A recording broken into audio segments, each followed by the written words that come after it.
Vamos a ver hoy en este video, vamos a ver los hidrocarburos alifáticos, ¿sí? Vamos a hablar de los alquenos, ¿sí?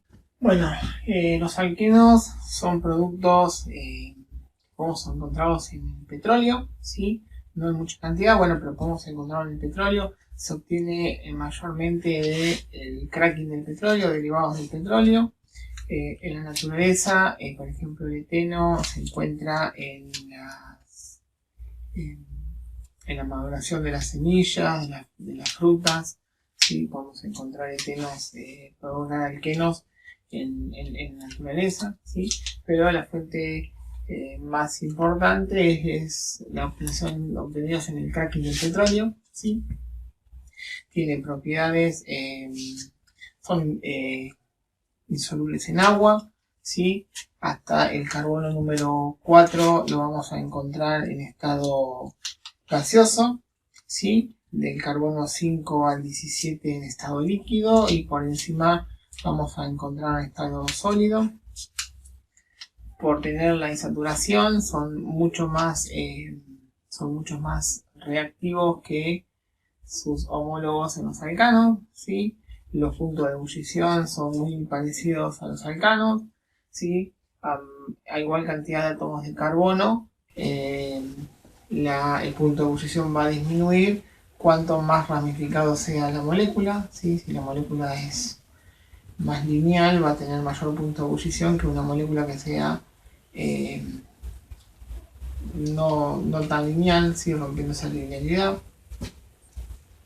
Son los hidrocarburos, en los cuales poseen, por lo menos en una unión de carbono-carbono, un doble enlace, ¿sí? Este doble enlace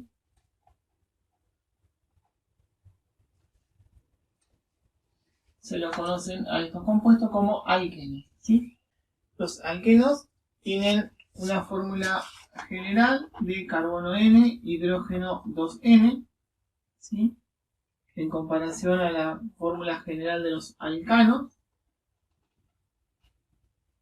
¿sí? La insaturación que se genera con el doble enlace hace que perdamos estos dos hidrógenos de la fórmula general de los alcanos. Entonces, todos los alquenos van a representar este tipo de fórmula general, ¿sí? El más simple de todos es de el carbono 2, ¿sí? Que tiene una fórmula general de carbono 2 y hidrógeno 4, y se va a llamar el eteno, ¿sí? Bueno, vamos a hablar un poquito sobre la estabilidad de estos alquenos, ¿sí? Y cómo formamos este doble enlace, ¿sí? Si recuerdan, la configuración electrónica del carbono era 1s2, 2s2, 2p2.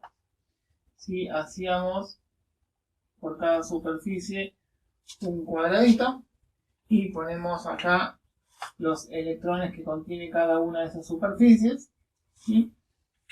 Y a su vez dividimos en configuración electrónica interna y configuración electrónica externa. Vamos a trabajar siempre con la configuración externa, que es la que va a estar disponible para una reacción química. Yo tendría que tener disponibles 3 electrones, ¿sí? Si yo tengo, por cada átomo de carbono, tengo 3 átomos que se me van a unir, ¿sí? Independientemente del doble enlace, ¿sí? Tengo 3 átomos que se me van a unir, por lo tanto necesito tener 3 electrones desapareados para que se unan uno con cada uno de estos átomos, ¿no? Entonces vamos a proponer la hibridación, el orbital híbrido sp2, ¿sí? Les recomiendo que se fijen en el canal el video de orbitales híbridos. Bueno, entonces vamos a proponer una hibridación sp2. La sp2, bueno, la configuración interna queda como está. Y para hacer una hibridación sp2 teníamos que utilizar un orbital s, ¿sí? Y 2 orbitales p. Por eso ese es el 2 de acá arriba, porque uso 2 superficies. Entonces, cuando hago mi superficie, el sp2 tiene 3 casillitas. Y acá me queda todavía una casillita del P, ¿sí? Vamos a suponer que este es el P en X, el P en Y y el P en Z, ¿sí? Me va a quedar una superficie en Z que no voy a estar utilizando. Entonces tengo que disponer en estas, bueno, esta sería la configuración interna. Tengo que disponer los electrones de la configuración externa en esta superficie, ¿sí? Y pongo 1, 2, 3, y acá pongo el cuarto electrón de mi configuración, ¿sí?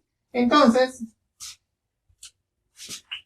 marcamos la configuración electrónica interna y la configuración electrónica externa. Entonces, habíamos visto en videos anteriores que la hibridación sp3 tiene un ángulo de enlace de 120 grados. Entonces me van a quedar ubicados mis sustituyentes en esta posición, ¿sí? Con el carbono de este lado pasa lo mismo, ¿sí? Con el carbono de este lado pasa lo mismo, ¿sí? Entonces, esta que está acá es una hibridación sp2. Este carbono también tiene hibridación sp2. Esto que está acá es sp2 también. Esto es un orbital S del hidrógeno. Lo mismo pasa de este lado. sp2 del carbono. S del azufre, del hidrógeno, ¿sí? Y estas uniones que se forman acá, estas uniones son uniones muy fuertes llamadas uniones sigma. Son uniones sigma, ¿sí? Se producen por el solapamiento de dos orbitales, ¿sí? Tengo el orbital sp2 y un orbital s, ¿sí? Este solapamiento hace que se puedan unir el par de electrones aportado uno por en cada núcleo, cada átomo, ¿sí? Pero, ¿cómo explicamos el doble enlace? Bueno, para explicar el doble enlace, nosotros tenemos acá que nos quedó un orbital en Z, PZ, que no está interviniendo en la reacción, ¿sí? Entonces, estos orbitales, ¿se acuerdan que los orbitales P tenían lóbulos en los ejes positivos y en los ejes negativos, ¿sí?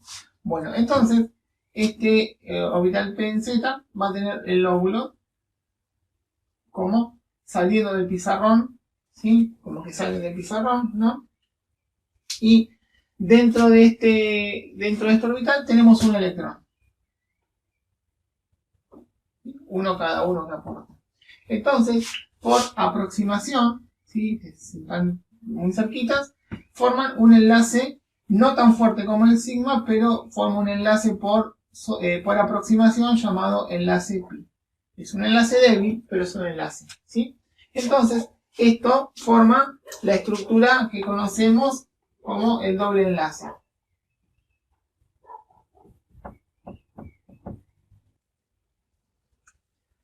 Bueno, si nos fijamos entonces en el compuesto de dos carbonos de los alcanos, ¿sí? Teníamos que en la longitud de enlace del carbono había 1,54 de Armstrong, la longitud del enlace, y en la longitud de un alqueno es 1,33 de Armstrong. Quiere decir que achica la longitud de los carbonos a medida que tengo una insaturación por la aproximación de estos orbitales, ¿sí? Y me achica un poco el ángulo de los hidrógenos, en lugar de ser de 120, llega a 116 grados.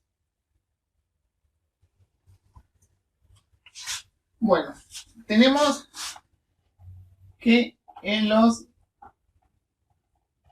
alcanos tenían una libre rotación en el enlace simple, ¿sí? Que podían rotar sobre su eje. En cambio, en los alquenos, esa libre rotación ya no va a tener efecto, o sea, no voy a poder tener una libre rotación. Vamos a suponer que acá tenemos otro grupo de átomos, ¿sí? Ya al tener un doble enlace, ¿sí? En los orbitales P, que están con el enlace pi, ya no me van a permitir que pueda hacer esa rotación porque ya no estarían enfrentados los electrones, entonces al no estar enfrentados se rompería el enlace pi. Entonces esto me imposibilita de hacer esa rotación. Y me da origen a una isomería, ¿sí?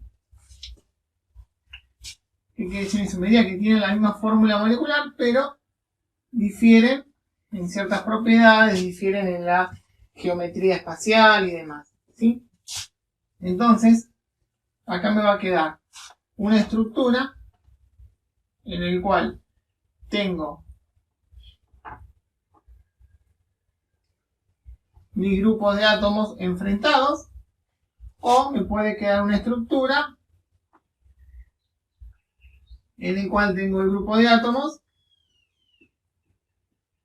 en hemisferios diferentes, ¿sí? Bueno, esta estructura que está acá se llama cis, y esta estructura que está acá se llama trans. Bueno, entonces, si nos quedan enfrentados, ¿sí? Le vamos a llamar cis. Si nos quedan en hemisferios diferentes, vamos a llamar trans. Esta es una isomería geométrica. Bueno, vamos a hablar ahora sobre la nomenclatura.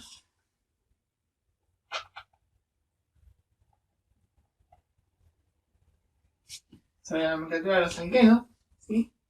En la estructura de un alqueno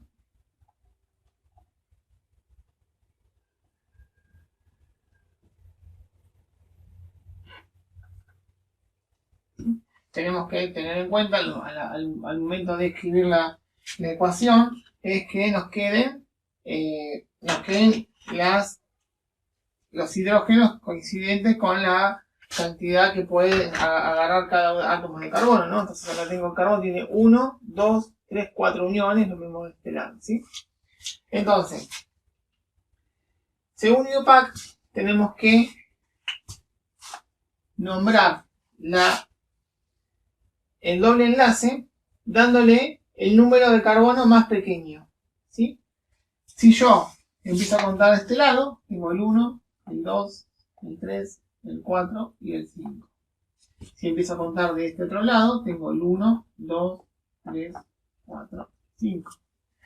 Entonces, el par de átomos de carbono me van a caer en el 2 y el 3 o en el 3 y el 4, dependiendo de dónde empiezo. Entonces, le tengo que asignar el número más pequeño. Entonces, voy a tomar como inicio a este átomo de carbono. Y tengo que nombrar con el menor número posible, ¿sí? Si yo digo que está en el carbono 2, yo sé que el carbono 2 es el menor, entonces está ubicado entre el 2 y el 3. Si yo digo el carbono 3, estaría ubicado entre el 3 y el 4, ¿sí? Entonces, vamos a nombrar 2.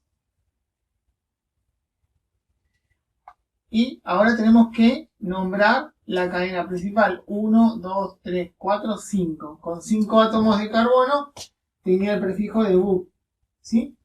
Como es un alqueno, la terminación se va a llamar eno. Entonces va a ser el 2 buteno. Si tuviese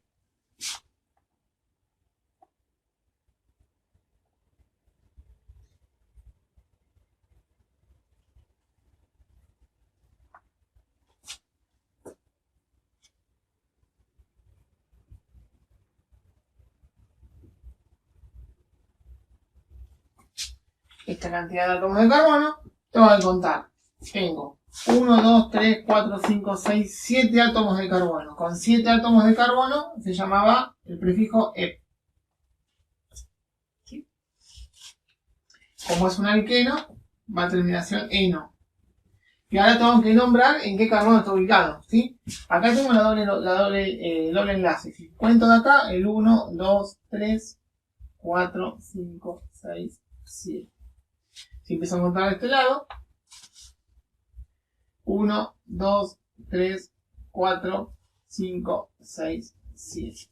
Entonces acá tengo la dupla menor, ¿no? Entonces, de esta dupla menor, le tengo que asignar el número más chiquitito, o sea, el 3. Sería 3 hepteno.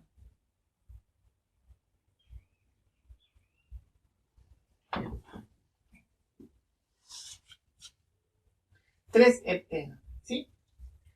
Ahora bien, si yo tengo ramificaciones, ¿sí? Yo tengo ramificaciones, me pueden aparecer, ¿sí? Vamos a suponer que me aparecen ramificaciones. Acá, vamos a poner una ramificación acá, ¿sí? Vamos a suponer que yo acá tengo un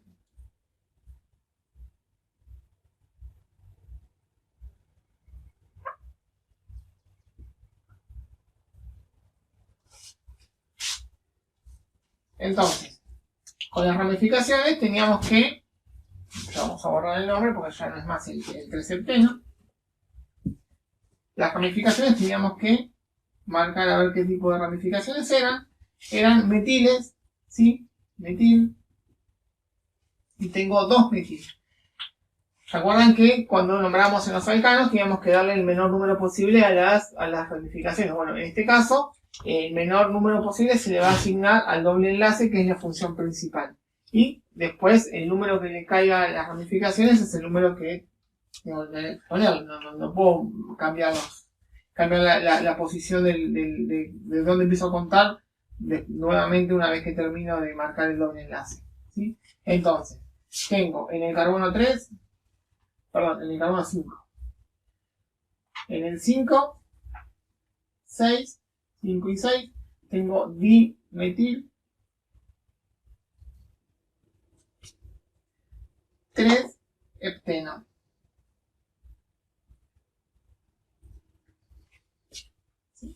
5, 6 dimetil 3 hepteno. Esto es lo que es nomenclatura de alquenos. Bueno, ahora vamos a ver una reacción, la reacción de Markovnikov, ¿sí? La reacción de Markovnikov lo que hace es un ataque, ¿sí?, al doble enlace, ¿sí? Un ataque al doble enlace, una adición de un halogenuro de hidrógeno, ¿sí? Entonces, al atacar el doble enlace, ¿sí?, el halógeno va a elegir, cuando rompo el doble enlace, en qué carbono se va a alojar, ¿sí? Entonces, si la reacción ocurre sin el peróxido, el halógeno va a atacar el doble enlace y se va a alojar en el carbono que menos hidrógenos tiene, ¿sí? Entonces, al atacar, se va a alojar en el carbono que menos hidrógenos tiene, ¿sí? Y esta es la conocida como reacción de orientación o reacción de Markovnikov, ¿sí? Esta sería la reacción o la orientación de Markovnikov. Mientras que si uso un catalizador, uso peróxido, el bromo, el halógeno, va a atacar el carbono que más hidrógenos tiene y me va a quedar esta otra orientación. Y esta orientación va a ser anti-Markovnikov. Es una reacción bastante utilizada en otro tipo de reacciones, ¿sí? Bueno, esta es una de las reacciones, hay muchísimas reacciones, ¿sí? Tenemos de polimerización, de oxidación, hidroxidación, adición de ácido sulfúrico, adición de halogenuros de hidrógeno, como en este caso, ¿sí? Bueno, espero que les haya servido este video, ¿sí? Si les gustó, denle un like, un me gusta, suscríbanse al canal y nos vemos en un próximo video. Hasta luego.